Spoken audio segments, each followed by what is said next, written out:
I am not the things my family did. So much of this song starts with all the things we are not, and I think it's important to remind ourselves the things that we're not, because many of these things are things we're still holding on to, the things we are still identifying as, and they're things that we're still allowing to identify us. I am not the things my family did. I am not the voices in my head, all the thinking, all the thoughts that come up, all of the history that brought the core beliefs, that brought the thinking that you use, that brought the already established premises that you live life by. All of that, you're none of it. You're none of it. I am not the pieces of the brokenness inside. This week I had many chances to talk to people about the brokenness that they're living with right now. The choices they made that didn't work, the regrets they have, the relationships that fell apart. It just seemed like one of those weeks where everyone was crashing with those things going on. And yet, I knew what Carol was going to sing, and it kept me very solid. You are none of those things. Whatever they are that are still there, you are none of those things. I am not the color of my eyes. I am not the skin on the outside. I am not my age. I am not my race. And then just for myself, I am not my career. I am not my creations. Even the very things that you take pride in, that you have created, all of your successes. I am not my successes. I am not my failures. How many of you have had failures during your lifetime? Every one of us. Every one of us. And yet, quite often, those failures, piece by piece, one by one, chip away at who you know yourself to be. And you don't even notice it, because we're in a mode of survival, not thrival.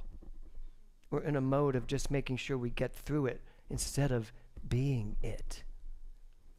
I am not my gender. I am not my sexual desires, wherever they go or however they play out. I am not my friends. I am not my lovers. I am not my adventures. I am not anything that relates to this physical world. I'm none of it. And yet I understand that all of it shows up some way in my conscious mind, in my subjective mind, my subconscious mind, the seat of memory, as Ernest Holmes calls it, that holds all of this stuff that she talks about in this song. All of this stuff holds it all, the subconscious mind, and manifests the future and the present from all of that to the degree that any of that is active. And I don't mean consciously active. I mean consciously left active in our subconscious minds. Think about the difference there.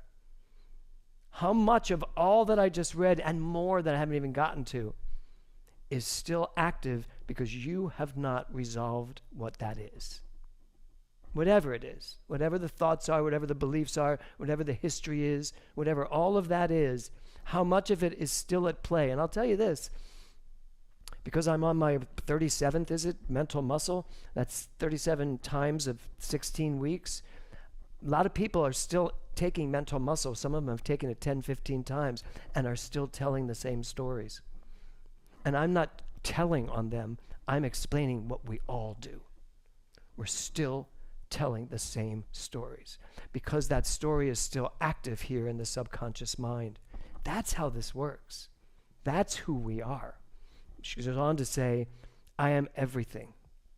I am light. I am light. In the quantum field and the understanding, I am energy. I am the energy of all of that, but none of that, just the energy that created that. I am creativity. I am not my creations. I am the creativity that brought them into being. And none of this matters. What matters is I'm the creativity that could bring whatever next comes into my being. Right? I am a piece of the allness. She says, I am light. And ultimately, that translates into I am God. That's who you are. That's what you are.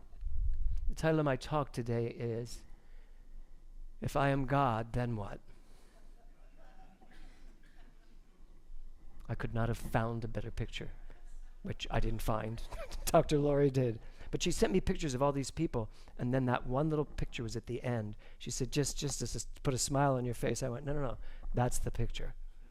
Because the truth is, that child probably knows he's God. Because probably no one's told him any different yet. Right? Most of us sitting here have been told a lot of other things.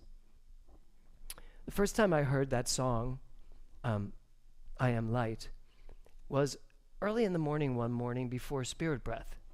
And I was looking for a song that I wanted to play during Spirit Breath, and I always go to Wikipedia or Chat GPT, and I'll ask, give me a song that represents, that I am God. Or give me a song that represents whatever the theme was that day, and I think it was light. And what came up was India Arya's song, I Am Light. And I put it on to listen to it because I like to make sure what I'm about to play for everybody in Spirit Breath. And I think the very first line, I am not mistakes my family made, just hit me like a ton of bricks. And I just started crying. And then as she just kept going, by the time it was over, I was like a mess. I mean, in a good way. I was like, oh my God. And then Spirit Breath happened, and I played the song, and everyone's reaction to it was pretty similar. Because the song I play in Spirit Breath usually doesn't come in until we're almost at the end of Spirit Breath. We've done all the work to ground ourselves to get us where we're going to be, and then I play this song for reflection. And I remember that day, the reaction, because once it was over, everybody was talking about what they just experienced. So when Carol sent me the song, I was like, yeah, we've never done it here. Mostly because I've never wanted to sing it because there are too many lyrics. Too many I am nots, right? You probably felt that too. And you hit every one of them perfect. I was so impressed, really. But when Carol sent it to me, I said, yeah, let's do that. I was brought to I am God again. And the difficulty of saying those three words, I am God. And the difficulty, and the people who have left this center, who left the NoHo Arts Center back in North Hollywood, because I was daring to say, I am God, and it intimidated them. It felt like a horrible thing to say. Yet, that child knows. That children tend to know. I mean, they tell you what they want, and they don't expect anything but yes. So they know who they are. So this I am God thing started all week this week. I've been thinking about it. Why is it so difficult? Why is it so difficult to teach? Why is it so difficult to say? I remember the last summer we were at Asilomar, and I was the closing speaker at Asilomar that year. I was still in the good graces of Centers for Spiritual Living at the time, until I got up and gave my final talk, which is where I called them all out on the carpet and said, we have got to stop teaching duality. We've got to stop teaching that we are something separate from God. And we have to be willing to stand in our truth and say, I am, and you are, and we all are God. Thank you. To which point, most of the room cheered and stood up. Almost none of the leaders stood up. They were furious. And I got called on the carpet afterwards saying, what you are doing, where you are going, is going to lose us people. And I said, I'm not about the business of getting you people. I'm about the business of speaking the truth, and I guarantee you, the more people get it and hear it and live it, these rooms will be overflowing. Well, I then went independent, because of our board saying you need to go independent. But I take myself back now 15 years, to 2010. In 2010, right after I had gone through stage 4 cancer, and it had been a really tumultuous March, April, May, June, and July. And then in August, I was the head of, I ran the CSL conference that year, which was not at Asilomar, which was the year before. This was in Chicago. Oh, actually, it was a year after San Diego. So I'm running this conference. And I am the head of the conference, but I still have an entire board that tells me where we're going and what they think about my ideas. And it was such a struggle to get them on board with teaching the quantum understanding of God. And we didn't, because I'd just come through 5 months of stage 4 cancer. I weighed like 130 pounds. I was really just coming back into getting some energy back, and I didn't have the fight. So we had a great conference, but none of this stuff came up then. So there's all this difficulty. But after that conference, in the fall, a gentleman showed up at the NoHo Art Center for New Thought and brought me a book. And he had just done a movie. And he brought me a book called 3 Magic Words. Can you imagine what those 3 magic words were? Yeah. So he brought me this book, and it was by Yule Stanley Anderson.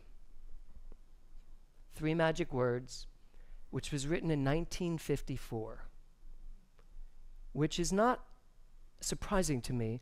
It's the year I was born. And I thought to myself, I was born into the energy of a book that was written that was really not well received, this book. And this quote, "The magic is not in the words themselves, but in the awakened understanding of your own thought power." He wasn't trying to say, you are that God in the heaven. You, just you, Doug Draper, no one else. You're better than everyone else, which Doug's like, I know. Which is what people take this to mean, that whoever says this thinks they're better than other people. In fact, the people that actually say, I am God, actually are elevating everyone else to a higher place than they even think of themselves. That's what I am God means. That I understand that you, Dory, are beyond anything you could ever really know yourself as. That's what I am God says, to walk in that consciousness, that understanding. So really, if nothing else, the problem is bad marketing for this book, bad branding. This was not understood well and therefore pushed away. But you know what? That was 1954. Here we are, 75 years later? It's still the same problem. Bad marketing, bad branding, and no one wants to take responsibility for being who they are. Because it's so much easier to have God out there calling the shots. To have God out there so that I can blame God when things go wrong. To have God out there so I don't have to make any real decisions, because the decisions have been made already. So just get with that program. And most people are good with that. But you're all sitting here this morning, and you're all sitting in your homes this morning listening to this. You feel something different. I feel something different. So that's in 1954 when he wrote that. In 2010, a gentleman came to my office, gave me this book, because he was promoting a movie he had done, written and directed. His name is Michael Perlin. And we had a great time. And I did read the book, and I was blown away. And then he played me his movie, which at the time when the movie came out, Oprah Winfrey said, "What the Bleep," The Secret, mentioned a couple other movies. She goes, all of them pale in comparison to the truth that is in this movie. And the name of the movie is, where is it? Oh, it's called 3 Magic Words. No. Yes, it's called 3 Magic Words. This is what Michael wrote. He said, "The day everyone accepts the responsibility of being God is the day we make our world more peaceful, loving, and spiritual." That's the truth. So this movie, 3 Magic Words, it is 3 Magic Words, makes perfect sense. And when I watched it, and we did a benefit at the NoHo Art Center showing that movie, everybody came, and I got a lot of pushback from my board as well, saying, if we go here, we're going to cut our congregation in half. Again, same thing. And I said, well, should we? And they all agreed we should. And that's why the boards that I have had from the time I started becoming a minister all the way through today's board are powerfully supportive and like-minded people that understand this principle and help me making the right choices. This is the right choice. Michael also said this. He said, "We truly live in amazing times. We have come to a new understanding of how nature, science, and consciousness all work together." Really, this movie back in 2010 was a precursor to everything I have now understood in quantum metaphysics. And that's what was coming out at the time. And in 2024, which was just a moment ago, a book came out. I haven't read it yet. Is that God calling? I'm just going to take a moment, just listen. Oh, it's Jim. Okay. So in 2024, a book came out called I Am God by John C. Robinson. It's interesting because there was a book that came out based on the 3 magic words, I am God. And the person brought the book to our center, and we did read it, and we did talk about it. And then about a year later, he called me and said, I'd like to give you all my copies of I Am God because we're changing the name. Because no one's going to buy it. No one's buying it. And my publishers are making me change the name to a different title, the book, whatever that book was, right? And I said, sure, give me all the books. And I was so disheartened. I thought, it's so funny. You did it. You came out and said, I am God. You wrote this wonderful book. And you're changing the name because no one's going to read it? But it was really difficult, very daunting. So when Carol was going to sing I Am Light, I thought, it's funny. I hope you were all as moved by the song as I was. So what if she had been singing I Am God? Would it have been harder to listen to? For some people, yes. But isn't it the same thing? Isn't that what she was singing? I am the light? Is somehow God outside the light? Is somehow when I say I am the energy of God, I am the light of God, I am the love of God, I am the creativity of God, is somehow saying all of that easier than just saying I am God? Ernest Holmes at the end of his life basically said, I am done with saying I am one with God, or I am part of God. I'm done saying all of that because it makes no sense and it continues to teach duality. So the one with, the part of, the one of. No, it's I am God. All that God is, I am. All that I am, God is. Now here's the issue. And this is a great, great, great quote. The divine you seek is the consciousness looking through your eyes right now. The God you seek is the consciousness looking through your eyes right now.